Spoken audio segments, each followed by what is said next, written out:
Ito ko naiyak.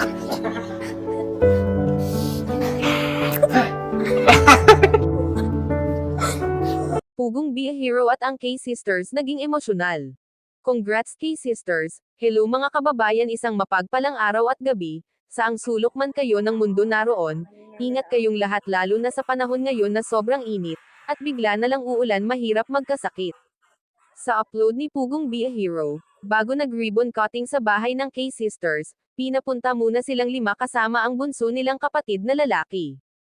At ang kanilang auntie na nag-alaga sa kanila, bago pa sila nakapasok sa kanilang bagong tahanan, ay napaluhan na ang isa sa kanila. At pinapasok sila ni Sir Paul, at doon na nag-umpisa na tumulo ang kanilang luha sa sobrang saya. At pinapasok na sila sa kani-kanilang mga kwarto at doon na naging emosyonal ang K-Sisters, at si Pugong Be a Hero, napaiyak sila at niyakap sila ni Sir Paul. At nagpapasalamat sila kung hindi dahil kay Sir Paul, ay wala silang isang napakagandang bahay. At syempre ang nag-sponsor sa pagpagawa ng kanilang bahay.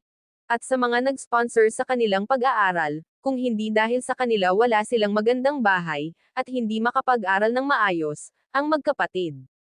Bago sila natagpuan ni Pugong Be a Hero, ay sobrang kawawa din ang kalagayan ng magkapatid, hindi nakakapasok sa school araw-araw, dahil kailangan nilang maghanap buhay para may makain din sila, dahil sa ulila na sila sa kanilang mga magulang sa murang edad, mabuti na lang at may ginamit ang Panginoon Diyos para matulungan sila sa kanilang kahirapan, kaya napakabuti ng ating Diyos Ama, na hindi sila pinapabayaan.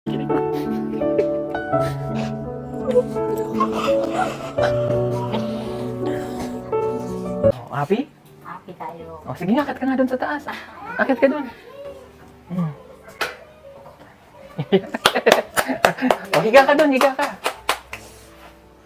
Yan, yay! Happy tayo, sir. O, tapos dito naman ko, oh. Ito ko naiyak.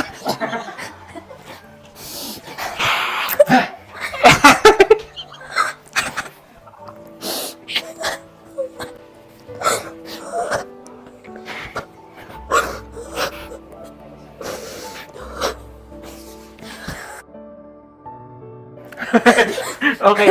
Ano po ito, Tears of Joy? Nakakita tayo dito. Thank you, Kuya Paul. Sige dito.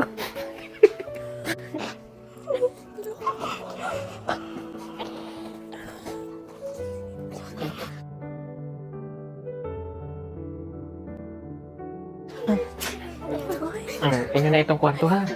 Okay, mag-aaw kayo. Ha? Mapanood ang full video sa YouTube channel ni Pugong Be a Hero, bisitahin natin ang kanyang channel, at please subscribe din po. Ganun na rin sa aking munting channel Elmas Vlog. Maraming salamat sa inyong suporta mga kababayan. God bless us.